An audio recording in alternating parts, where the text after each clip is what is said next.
nutritiously. In fact, he's going to have a seminar this weekend at the Seventh-day Adventist Church, and you're welcome to go to it. But he's going to give you a lot of valuable information. You don't have to agree with it, but it'll make you think about stuff.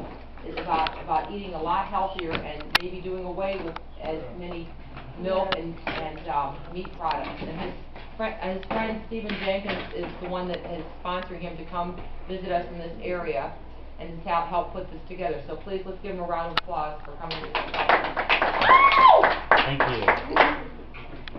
Well, as the teacher said, I grew up in Alaska, and like most of my classmates, we were eating the junk food, and we were getting into trouble, and we were experimenting with the tobacco, the alcohol, and the drugs.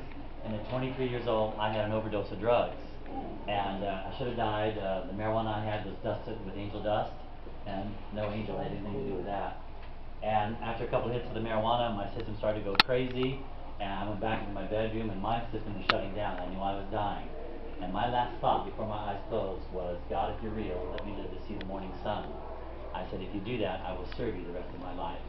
And at 23 years old, that's exactly what I did. I changed my whole life around, and I've been traveling the world teaching these health seminars. I attended 7 universities. I do have 3 degrees, so I've done my homework. And you may not agree with everything I say, and that's okay. You know what? I didn't agree with what I'm teaching a couple years ago. I didn't know this. I couldn't believe this was true. But the scientific data is there, and you're going to get all that good information this weekend, and I'll give you some here in class while we have time to do that.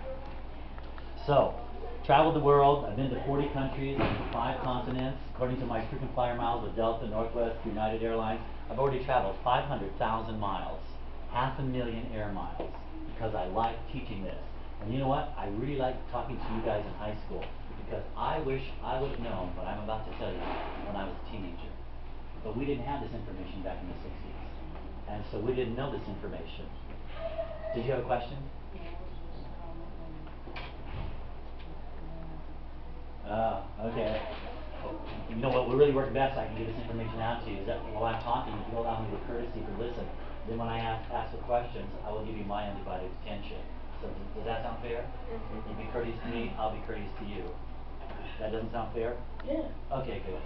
So that'll help us get a lot more material covered, and then you'll be able to take this information and utilize it, because if you will put this information into use, I will guarantee you will have not only a better academic year, but you'll be better physically and you'll be better socially. But if we don't get onto the right program, our social skills are going to be very lacking. We're going to have a difficult time mentally trying to think things clearly. You know, most people, when they wake up in the morning, they wake up tired.